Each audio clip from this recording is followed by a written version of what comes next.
So let's talk about some of the words that are brought up, but a lot of people don't really understand, like proprioception. So what is proprioception?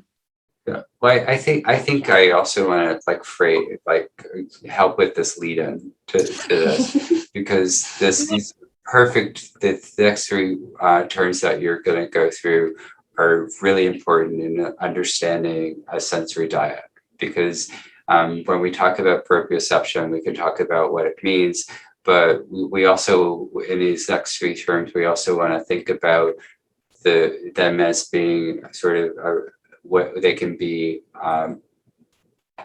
neurologically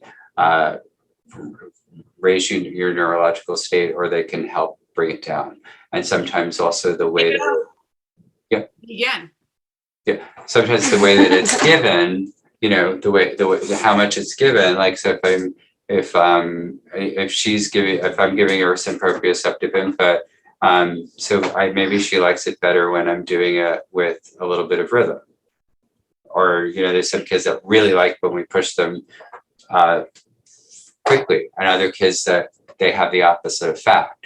And so this proprioception is really how your more of how your sensory receptors are helping you realize where your body is and how much compression you're getting more into your joint than anything else. Mm-hmm. It's really there are some proprioceptive receptors within the muscle as well, but they tend to be like really deep receptors versus the kind of the light touch and deep touch that you feel on your skin. Yeah. So proprioception's integral for body awareness. And it's what the sense that tells us where our body is in space and how our body is moving as a whole or as our parts. Yeah.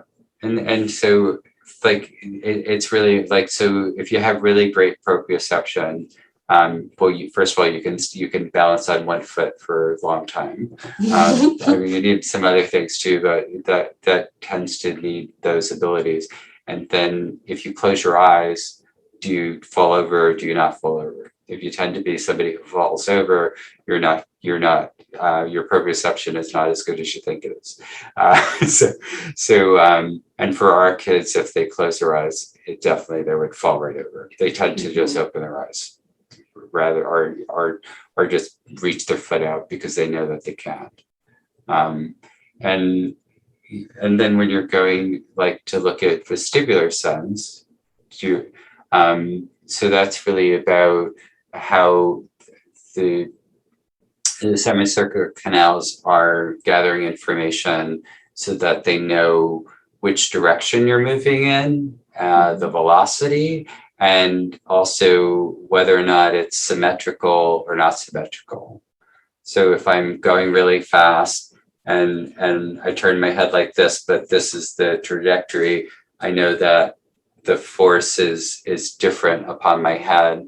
And if I am also receiving proprioceptive input into my neck, I know that my body is not aligned with my neck, because that changes the force and how our body is going to need to react to that vestibular input. Mm-hmm. And we have kids who don't get enough and don't that's one of the reasons why they might be afraid to go on a swing, is because it's at first they're so hypo responsive that they know that by the time they realize they have to react, they're almost falling over.